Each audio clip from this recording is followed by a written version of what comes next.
एकचोटि भिक्षुकहरूको बीचमा बहुत गम्भीर कुराकानी चलिरहेको थियो। अचेलको भाषामा गाफ भइरहेको थियो। बडो भावुक शैलीमा, बडो आर्तनाद बेला बेला त्यो शैलीमा कुनै कुनै भिक्षुको आँखा अश्रुपूरित थियो। त्यही बेला बुद्ध त्यहाँ आइपुग्नु भयो। अदबका साथ सबै भिक्षुकहरू जुरुक्क उठे र वन्दना गरे अनि आफ्नो ठाउँमा बसे। बुद्धले सोध्नुभयो, भिक्षुकहरू हो, तपाईहरू बहुत भावपूर्ण गफगाफ गरिरहनु भएको छ, त्यस्तो के विषय हो? सबैले हात जोडेर भने, भगवान,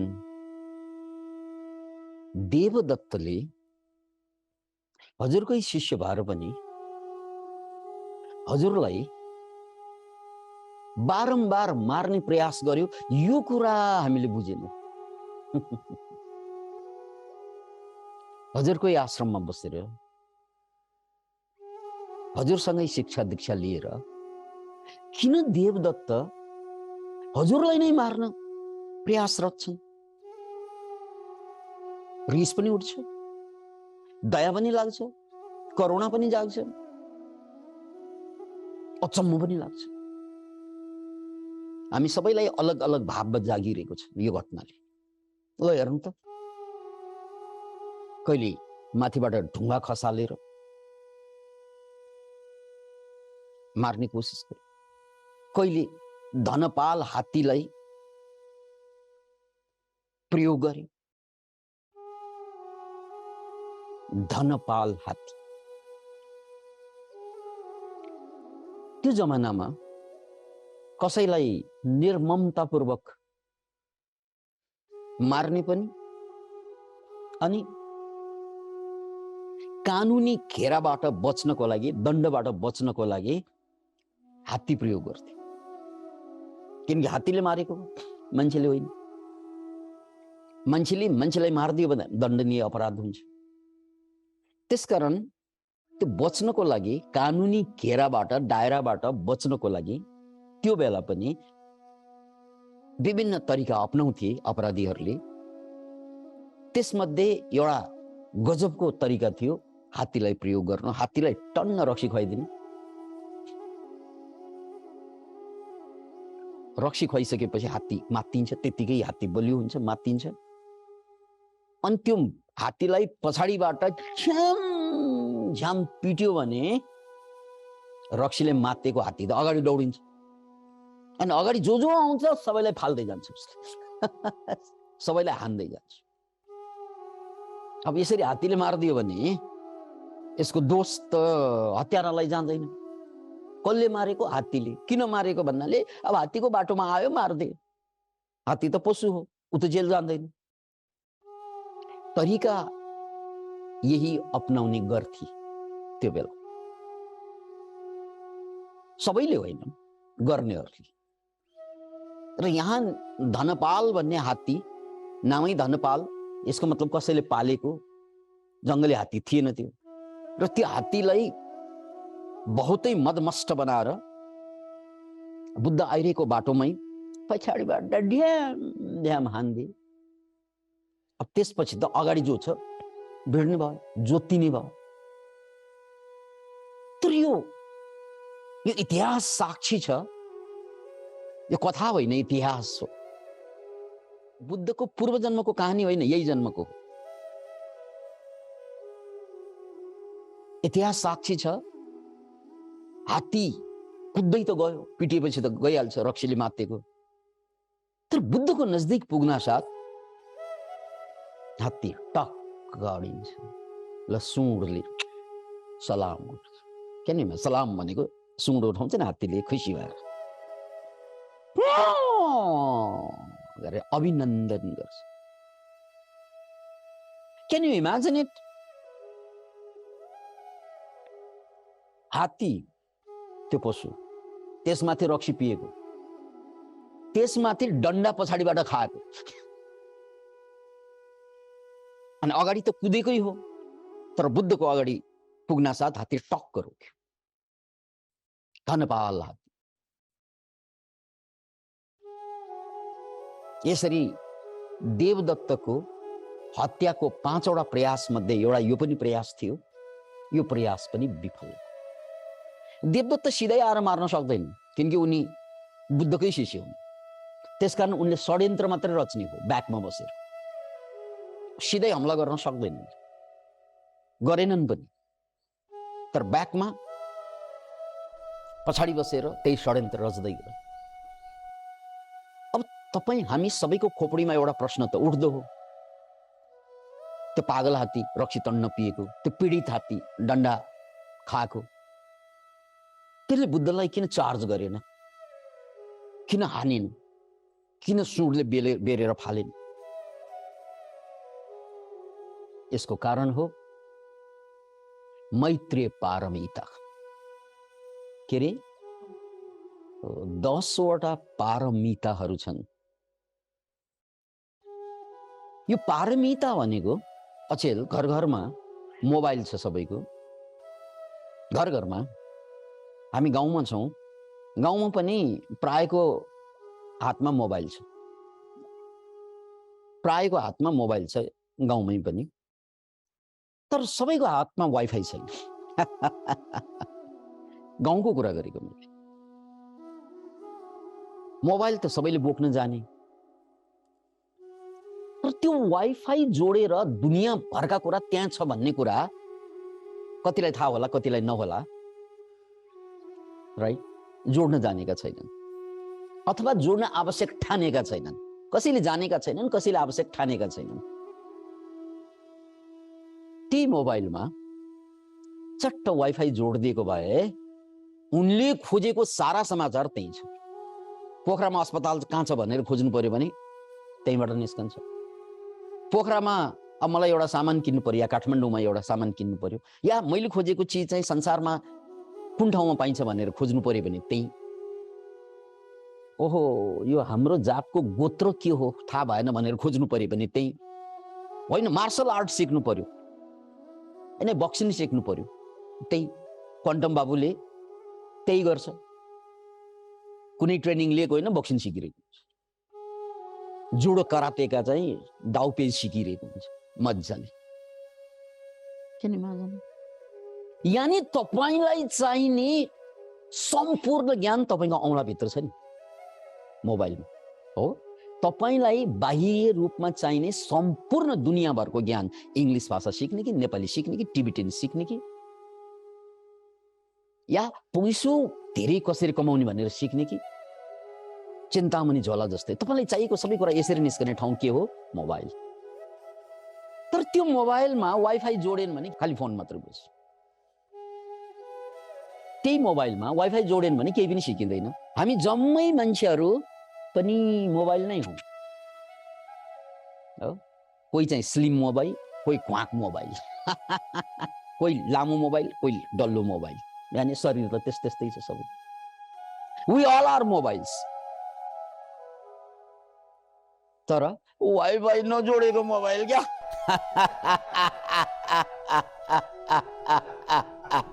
वाइफ त जोड्छ, वाइफाई जोड्दैन।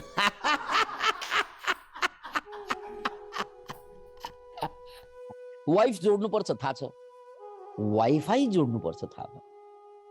अनि यो वाइफाई नभएको, वाइफ मात्र भएको लाइफ पल पल नाइफमा हिँडे जस्तो हुन्छ।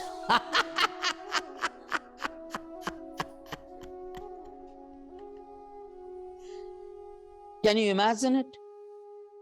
वाइफाई नजोडिएको लाइफ। किनकि वाइफाई नजोड्न साथ ज्ञान छैन, ज्ञान नभएपछि वाइफाई छैन, वाइफ छ, त्यो वाइफ नाइफ बन्जिन्छ। किन भन्नाले ज्ञान नभएको।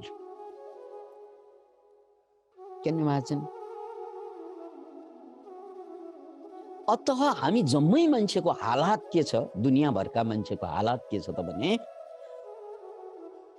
कम्युनिकेसन त गर्न जान्छौ, तर उसले गर्न नजानेको कुरा के हो त?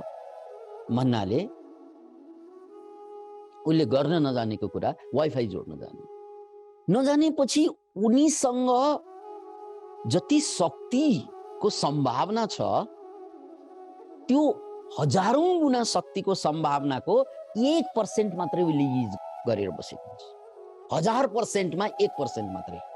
एकचोटि विचार गर्नुहोस् न, वाइफाई नजोडिकन मोबाइलले लाखौं पर्ने मोबाइलले पनि फोन मात्रै गर्यो भने मोबाइलले दिन सक्ने कामको 1000 गुणामा 1 गुणा पनि भएन, होइन र? 1 गुणा पनि भएन, 1000 गुणामा।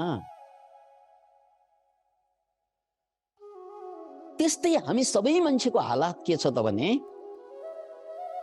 हामी सबै मान्छेको सम्भावना अनन्त छ। के अनन्त छ? सम्भावना अनन्त छ। तर हामीले बिर्सेको कुरा के त भन्नाले वाइफाई जोड्न बिर्से जस्तै ज्ञान जोड्न बिर्से। के दैट वाइफाई इज द ज्ञान। त्यो ज्ञान भनेको प्रज्ञा भनिन्छ, भित्रबाट आउने ज्ञान, अरूले दिने ज्ञान होइन। मैले पत्ता लगाउने ज्ञान म भित्र, अरूले दिएको ज्ञानको खासै ठुलो अर्थ रहँदैन। सुनुन्जाल हुन्छ, सुनिसकेपछि बिर्सिन्छ। तर भित्रबाट ज्ञान जब बाहिर आउँछ नि त्यसलाई विजडम भनिन्छ। The difference between knowledge and wisdom. Knowledge has a sources, it comes from out. But the wisdom, it generates inside and protrudes outside. यो भित्र जन्मिन्छ र बाहिर निस्कन्छ, त्यसलाई विजडम भनिन्छ। त्यो बाहिरबाट थपिएका कुराहरू त्यो नलेज हो। नलेज त बिर्सिन्छ, तर विजडम बिर्सने उपाय हुँदैन। किन भन्नाले विजडम त मै भित्र जन्मिरहेको हुन्छ। So all you need is the wisdom. Knowledge is not enough. त्यसैलाई प्रज्ञा भनेको भित्रबाट जन्म। अतः यहाँ 10 पारमिताको कुरा गर्दैछु। यो 10 पारमिता भनेको वाइफाई नै हो। के हो रे? वाइफाई। त्यो जोडेनौ, कहिले जोड्नु पर्छ भन्ने पनि थाहा भएन, कसैले थाहा नै भएन, कसैसँग पैसा भएन, कसैसँग ज्ञान भएन, त्यसकारण जोडिएन। वाइफाई जोडेन, वाइफ मात्रै जोडियो लाइफमा।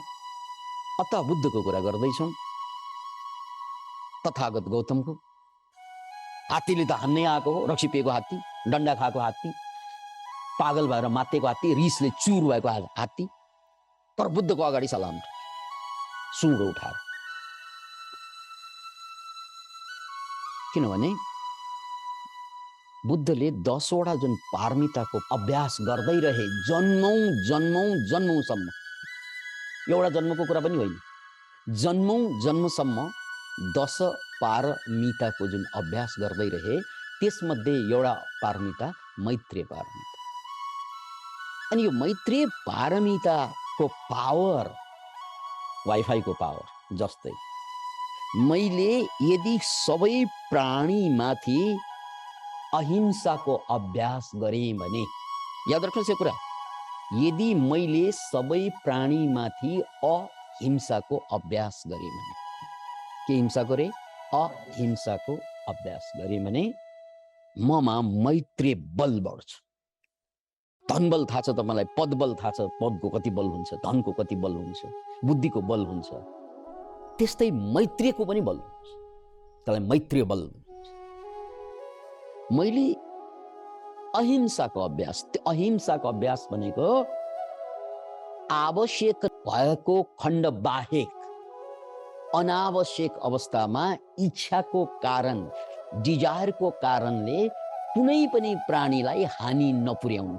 मैत्री बल भनेको कसैलाई पनि हानि पुर्याइएन भने त्यसलाई अहिंसा भनिन्छ। र यो अहिंसाको पनि 3 खण्ड छ। एउटा कायिक हिंसा, जसमा सिधै मार्नु, सिधै पिट्नु, सिधै अङ्ग भङ्ग गरिदिनु, सिधै सजाय दिनु, यसलाई कायिक हिंसा भनिन्छ। यानी कायिक भनेको शरीरद्वारा गरिने अपराध, शरीरद्वारा गर्ने हिंसा। त्यसमा बलात्कार पनि पर्छ, जबरजस्ती, अरूको इच्छा विपरीत उसलाई प्रहार गर्नु, यो हिंसा भयो। अब एकचोटि विचार गर्नुहोस्, तपाईले कसैमाथि जबरजस्ती, चाहे त्यो बलात्कार होस् या चाहिँ लुट होस् या कुटपिट होस् या प्रहार होस्, हातबाट हतियारबाट, यो सामान्य मान्छे हिंसामा उतारो हुनासाथ हुन्छ के हुन्छ हो? अपराधी हुन्छ। अपराधी हुनासाथ नै उसको मनोबल गिर्छ भन्नुपर्छ यो। ऊ जेल जान्छ, मनोबल गिर्छ, ऊ कमजोर हुन्छ साइकोलोजिकली। हिंसामा उतारो हुनासाथ नै के हुन्छ? मनोबल नै कमजोर हुन्छ। यहाँ दुनियाँलाई थाहा नभए पनि मलाई त थाहा छ नि म बलात्कारी भन्ने कुरा, दुनियाँलाई थाहा नभए पनि मलाई त थाहा छ नि म आक्रमणकारी भनेर। यसले मेरो मनोबल जहिले पनि गिराइदिन्छ हिंसाको कारणले। अब यो भन्दा अर्को अझै सूक्ष्म हिंसा, वाचिक हिंसा, कसैलाई चित्त दुख्ने गरी चाहिँ गाली गर्नु, कसैलाई मानसिक रूपमा प्रहार गर्नु, अगाडि अथवा पछाडि कुरा काट्नु, अरूलाई उडाउनु, धज्जी उडाउनु र अरूको कुबलो चिताउनु, यसलाई चाहिँ मानसिक हिंसा भन्छ। यो पनि हिंसा। अनि अरूको कुबलो चिताउँदा, अरूलाई आलोचना गर्दा फेरि आफ्नै मनोबल गिर्ने हो, कमजोर हुँदै जान्छ। यसरी अर्को कमजोर हुन्छ। अर्को एउटा छ वाचिक हिंसा, नमिठो शब्द प्रयोग गरेर अरूलाई चाहिँ पीडित पार्नु। त चोर होस्, त खत्तम होस्, तेरो भविष्य छैन, यस्ता यस्ता नमिठा नमिठा शब्दहरू, नमिठो शैलीमा, नमिठो भाषामा अरूलाई प्रहार गर्नु, यो जम्मै हिंसा। कायिक, वाचिक र मानसिक हिंसा। यो तीनैवटा हिंसाले हामीलाई मानसिक रूपमै दरिद्र बनाइदिन्छ, कमजोर बनाइदिन्छ। र यसको उल्टो, यदि मैत्रीय पारमितालाई प्रयोग गर्ने हो भने कसैलाई पनि चित्त नदुखाउनु, कसैलाई पनि कडा प्रहार नगर्नु, वाचिक हिंसा नगर्नु, र कसैको कुबलो नचिताउनु, र शारीरिक रूपमा हत्या हिंसामा उतारु नहुनु, निड नभएसम्म। यहाँ शर्त छ है फेरि, निडमा र विलमा। विल भनेको इच्छाले हत्या गर्नु र आवश्यकताले हत्या गर्नु फरक कुरा हो। यो कन्डिसनल कुरा बताएको छु मैले। त्यो कन्डिसनल आपद धर्मको कुरा बाहेक सामान्य अवस्थामा कायिक, वाचिक र मानसिक, यो तीनैवटा अहिंसा पालना गर्नुलाई नै मैत्रीय पारमिता भनिन्छ। अनि यो मैत्रीय पारमिताको बल यति हुन्छ किनकि मैले अरूमाथि दया, करुणा, प्रेम जगाउँदै गएँ भने त्यो एउटा वेभ बनिरहन्छ। जने वाइफाई पनि वेभ हो, यो पनि वेभ हो। मेरो चारैतिर एउटा तरङ्ग बनिरहन्छ। अनि त्यो तरङ्गको कारण, त्यो वेभको कारणले गर्दा मलाई हिंसक जनावरले या हिंसक मान्छेहरूले पनि हमला गर्न सक्छ, किनकि त्यो वेभ छ मेरो चारैतिर। त्यसलाई सामान्य भाषामा हामीले हावामण्डल भनेर भन्छौँ नि, चारैतिर शरीरबाट निस्कने, त्यस्तै एउटा वेभ हुन्छ मेरो चारैतिर अहिंसाको कारणले गर्दा।